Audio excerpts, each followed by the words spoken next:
Vous suivrez dans ce journal un lot de 57 inciviques communément appelés Kuluna, condamnés à mort, ont quitté la prison centrale de Makala le week-end dernier pour la prison d'Anguinga dans la province de l'Équateur.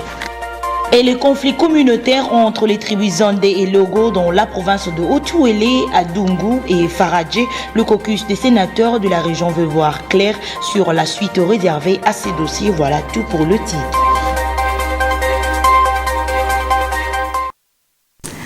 Très heureuse de vous retrouver pour la toute première édition du journal sur la chaîne de l'éducation de 2025. Messieurs et dames, bienvenue dans ce journal. Une brève dans ce journal, le chef de l'État Félix-Antoine Tshisekedi Tshilombo a présidé la cérémonie de passation de commandement entre le chef d'état-major général sortant et entrant. C'était en présence de membres du gouvernement central et d'autres personnalités du monde politique. Nous y reviendrons dans nos prochaines éditions. Le chef de l'État Félix-Antoine Tshisekedi Tshilombo a effectué une visite de travail de quelques heures à Doha, au Qatar. Suivez. Les relations bilatérales d'amitié et de coopération entre la République démocratique du Congo et le Qatar sont au beau fixe. À l'invitation de son Altesse Cheikh Tamim bin Hamad Al Thani, l'émir du Qatar, le président de la République Félix-Antoine Tshisekedi Tshilombo a effectué ce dimanche 5 janvier 2025 une visite de travail de quelques heures à Doha. Les deux dirigeants ont eu des entretiens en tête-à-tête sur le renforcement de la coopération bilatérale entre leurs États, avec notamment des opportunités d'investissement en RDC. Ils ont aussi abordé la question de la paix et de la stabilité à travers le monde. Pour l'ambassadrice de la RDC au Qatar, Madame Valérie Lusamba, les relations bilatérales entre la RDC et le Qatar sont très importantes et appréciées des deux côtés. Il vous souviendra qu'au mois de mars dernier, notre chef d'État était ici au Qatar. Peu de temps après, il s'en est suivi que Qatar Airways a commencé à voler directement chez nous à Kinshasa. Donc, vous l'avez aussi remarqué que juste après le tête-à-tête que les deux chefs d'État ont eu, le ministre de la Défense, Cheikh Saoud, a pris le temps de venir présenter ses civilités à notre chef d'État. Et donc, ceci, c'est juste pour vous montrer que les relations entre ces deux pays sont importantes des deux côtés et elles sont appréciées des deux côtés. Après les échanges avec l'émir du Qatar, le président de la République a reçu le vice-premier ministre, ministre qatari de la Défense. Rien n'a filtré de cette séance de travail. Je l'ai aussi annoncé dans le titre, un lot de 57 inciviques communément appelés Kuluna, condamnés à mort, ont quitté la prison centrale de Makala le week-end dernier pour la prison d'Anguinga dans la province de l'Équateur. La Jean-Makessé et Delphine Tondou signent ce reportage.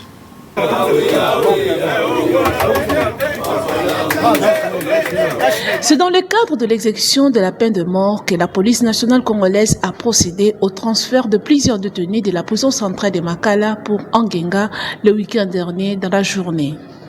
C'était en présence du ministre de la Justice et garde-sceaux Constant Mutamba qui a accompagné ces derniers jusqu'à l'aéroport international de Ndjili. Dès que bâti à la disposition à justice, Baromona Lissouzouye, peine de mort et Kozala exécutée. Donc, Bobanda déjà au Sambela Nzambe, Bosenga pardon, na bateau Bobuma, bateau Bobotola Biloko, bateau Boviola. Osambela Nzambe toyokani awa sikoyo bokende na Anguinga toyokani lobby vague sur Yolanda. Notons que le ministre de la Justice a insisté sur l'exécution de peine de mort à tous les inciviques. Le conflit communautaire entre les tribus Zande et Logo dans la province de Otuele, à Dungu et Faradje, le caucus des sénateurs de la région veut voir clair sur la suite réservée à ces dossiers. Je vous laisse suivre la déclaration dans cet extrait choisi par Guillaume Mayamba. Notre peuple a toujours été un peuple pacifique qui a toujours vécu dans la paix et la fraternité. Aujourd'hui, nous ne comprenons pas d'où viennent que le peuple s'entretue et qu'aujourd'hui on procède à des actes de vandalisme, de pillage et puis de pouvoir détruire une destruction méchante des biens publics et privés. Nous venons dénoncer ici toutes les manigances qui sont à la base de cette situation qui est en endeuiller notre peuple et depuis toujours vivre dans une fraternité légendaire. Nous appelons les autorités, tant civiles et militaires, à pouvoir tout mettre en œuvre pour remettre la paix et la sérénité dans notre contrée. Nous présentons nos condoléances à toutes les familles qui sont endeuillées et nous leur promettons que nous sommes avec eux et que nous sommes dans les démarches pour que l'État puisse mettre hors d'état de nuire toutes les personnes qui sont impliquées dans cette triste situation.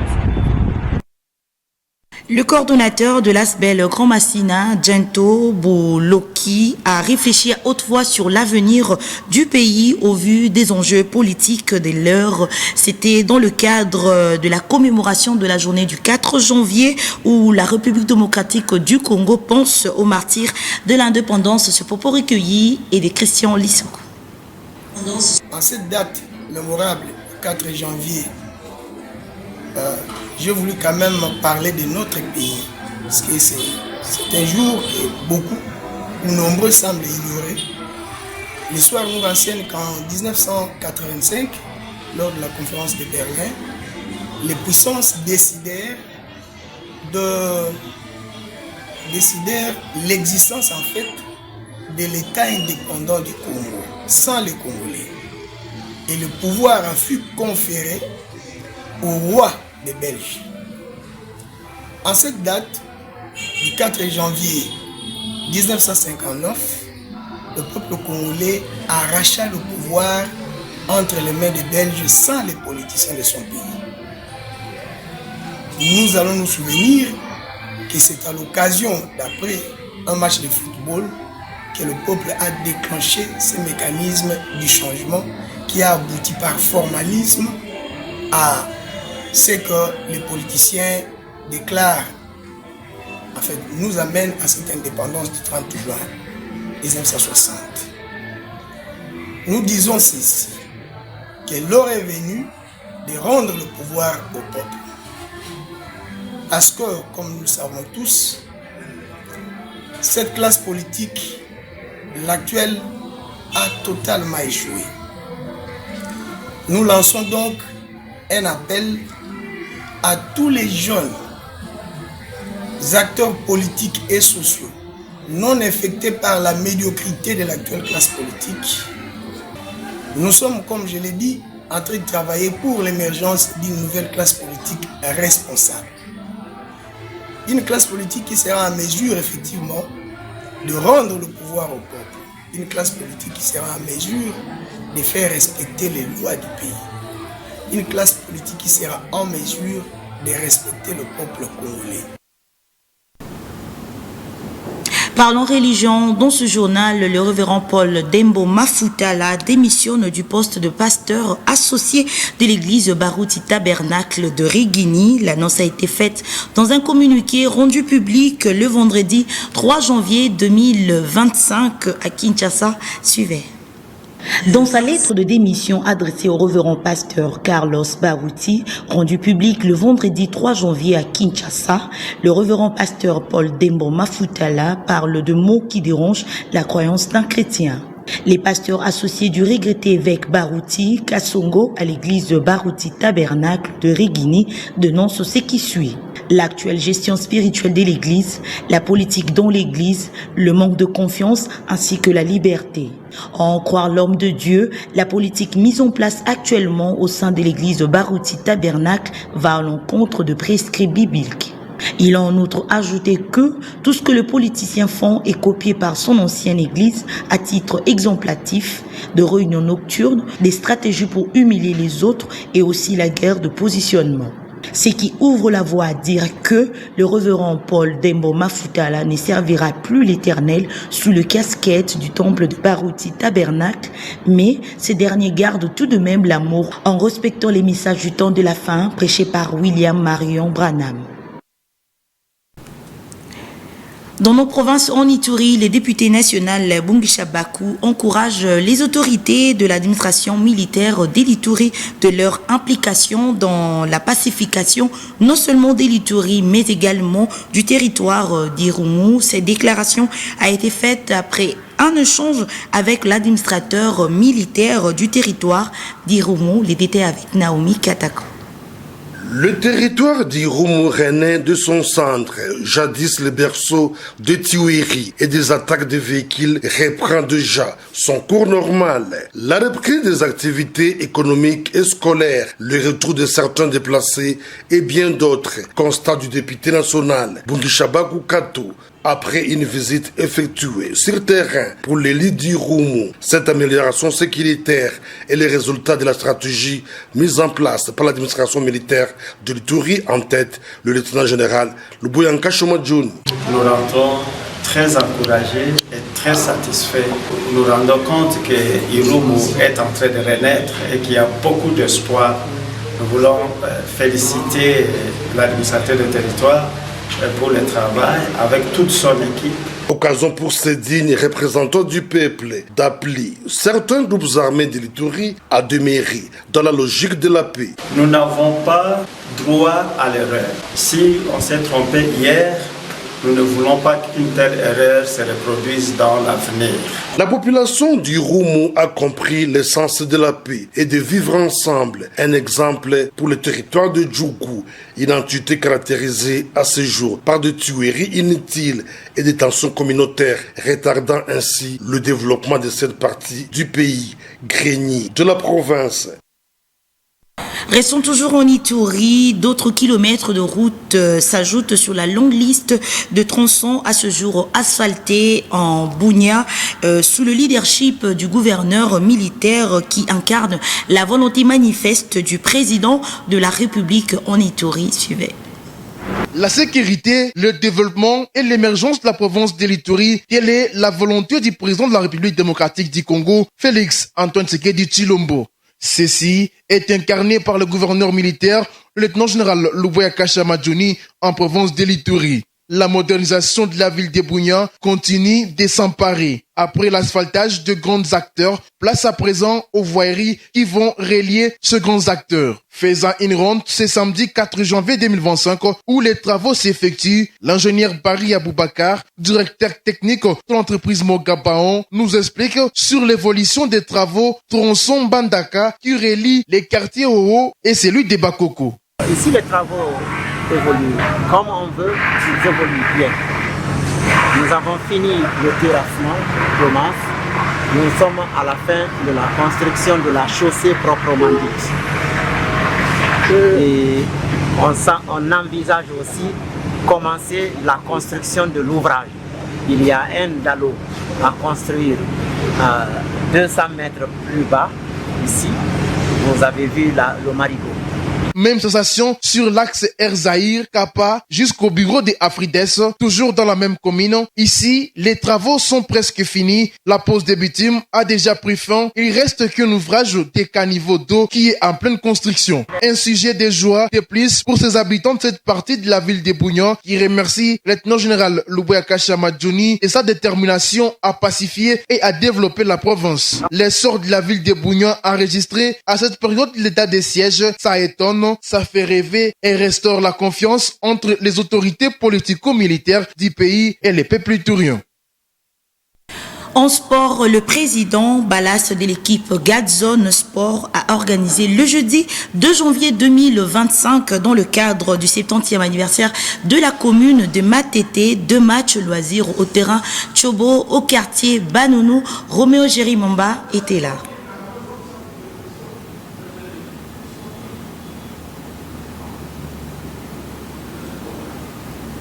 De façon unanime, les Matétois ont dit merci au président Balas pour avoir pensé à eux pour une énième fois le 2 janvier 2025 à l'occasion du 70e anniversaire de la commune de Matete. En effet, le président Balas a organisé au terrain Tchobo de quartier Banounou 2 matchs de football loisir entre les anciens de Gadzone Sport contre ceux de Chicago et les anciens de RC Lemba contre ceux de Les Tomates.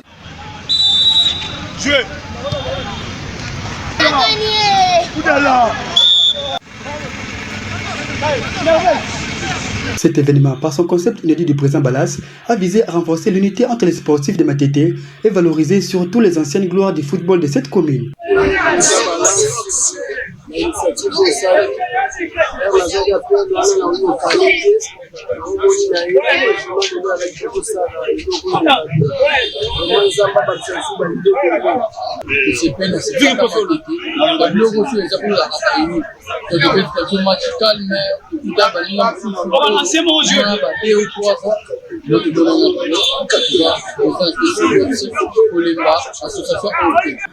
L'amour indéfectible du président Balas pour Matete ainsi que son côté défenseur du jeune ont poussé les sportifs anciens et actuels, même le public lambda natif des communes britanniques présents sur place, à implorer l'implication personnelle d'Inganse Balas en tant que dirigeant sportif influent du pays pour la protection des patrimoines sportifs de cette commune. Entre autres, la spoliation d'une partie du terrain Tchobo qui réduit considérablement l'heure de jeu ainsi que la transformation en dépôt de marchandises au stade municipal de Matete. Na sanso et comme une position normale et on voit que pelouse ya bien que on peut faire une position normale c'est vrai que le trapèze sur une ligne là malamu bien donc président balance peut être une initiative que peut ça matcher stock et position donc on a terrain oyo et comme na position normale on a la position za côté na côté kuna ça me décorde. Notons que dans sa casquette de défenseur de jeunes, le président Balas, à travers son équipe Gazon Sport, a eu à sponsoriser même les défilés des mondes de mannequins ici en RDC. C'était avec l'agence Calimode en 2021. Donc, les Matétois ont raison de croire Onganse Balas. Toujours en sport, la 4e journée de la Ligue de champions de la CAF, les clubs congolais s'accrochent à nouveau face à leur adversaire le week-end dernier. Pour plus de précision, suivez ces condensés de Merdi Luzolo. Les deux représentants de la République démocratique du Congo sont inclinés le week-end dernier devant leurs adversaires, Tel Eleka de Tepe Mazembe qui est tombé face à Young Africa en Tanzanie sur la note de 3-1. Suite à ces scores, le Tepe Mazembe s'occupe à la dernière position avec 2 buts dans 4 matchs joués. De l'autre côté, l'équipe de l'AS Maniema Union a son tour baissé la garde face à Asfar de Maroc sous la mise de 2-0. Malgré cette défaite, les coach Papi Kimoto continue de croire à la qualification. Nous, tant qu'il y a la vie, à l'espoir, et on va pas baisser le bras. On va encore aller chercher à battre ma mélodie, ce qui n'est pas facile, mais on va le faire, on va essayer. Et puis on verra que ça va donner. Et en même temps, je sais que Raja va rencontrer Phare. Tout ça, ça nous donne quand même un peu de boum au cœur parce que si ma mélodie gagnait aujourd'hui, c'était presque cuit pour nous. Et Raja, mais Raja a relancé tout. Et j'espère qu'on va retourner ici au Maroc avec l'espoir de se qualifier. Dans ce groupe B, AS Maniema Union se classe aussi à la dernière place avec seulement 3 points. Le club congolais n'aura pas la tâche facile pour arracher la qualification lors de la 5e journée. Le Tepe Mazembe sera face au MC Alger le 10 janvier 2025 et Maniema Union sera face à Mamelodi le 11 janvier 2025 prochain. Et avant de boucler cette édition du journal, célébration de la nouvelle année 2025, des milliers de familles ont célébré à leur manière. Suivez ce constat fait au marché plutôt de la Liberté dans la commune de Massina. 2025, une nouvelle année pour rendre utile et agréable à cette nouvelle année sur la place du marché de la Liberté. Dans la commune de Massina, 2 milliers de familles ont fêté de leur manière en bonté ensemble avec leurs enfants et en souhaitant le meilleur vœu pour cette nouvelle année à le leur. ebele bakoti ya nde otemi tobotama na bango bakoti yango te menga lokwa na koti nakumisi nzambe na kamia nzambe makasi mpe nga moko te na libota na nga bandeko na nga mobali na nga bana na nga lokwa bakoti nakumisi nzambe makasi. Les enfants de leur côté n'ont pas manqué de rendre gloire à Dieu pour cette nouvelle année 2025. Je voulais dire merci à Dieu parce qu'il a fait grâce, moi je suis vivant, mais les autres ils sont morts dans l'hôpital, mais lui, Dieu a fait grâce, moi je suis vivant. Merci vraiment à Dieu. Je remercie Dieu, je remercie mes parents parce qu'on a fait une nouvelle année. Une occasion de souhaiter le meilleur vœu et bonne nouvelle année 2025 à tous et à toutes. Et pour boucler complètement cette édition du journal En Société, les usagers de l'avenue Victoire dans son croisement avec la direction Éthiopie s'inquiètent sérieusement concernant l'état de délabrement très avancé de cet axe routier qui empêche la bonne circulation dans ce coin de Kinshasa, Milka Mayambi et Fanny Chiswaka. Il est difficile de circuler librement sur l'avenue Victoire dans la commune de Kasavubu, précisément au croisement Éthiopie. La route est dans un état de délabrement très avancé. Les eaux de la pluie ne coulent pas sur cette avenue que des caniveaux et ces eaux restent stagnantes et rendent la circulation de véhicules, de motos, voire même de piétons difficile. Donc, et comme donc monene la camion les autres va pas le monde la camion comme là et puis panne donc bata moto bazo quoi na ba client na bango mona muta okele musala ta maman na papa ba quoi na mai o za ba quoi na mai donc tu bazo banda ko ko ba ke musala zake donc na mukolo plaisir fata 50 moto zo quoi ba camion zo kanga ulo e umeli plus de 15 ans kaka boy libuluka plus de 15 tala kana nazo koya omoni nazo koya ezo koya sabatu na batata bazo koya kama nazo koya lupango wana mibale wana lupango ye moko bukumesi na frota bukumesi na fwa koya bukumesi te bala baosi azuma bele wana mabangana baye babwati bakebe kama kolekala ngo bien tangu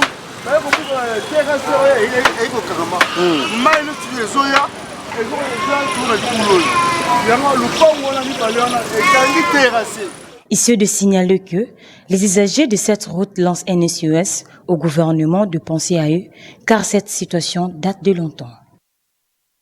C'est par ce journal que nous ouvrons officiellement l'année 2025. Pour ceux qui nous ont pris en cours de route, vous allez suivre les rappels de principaux titres. Nous vous souhaitons encore une fois de plus une heureuse année 2025 et à la hiérarchie de la chaîne de télévision CBS et à toute l'équipe rédactionnelle. Au revoir.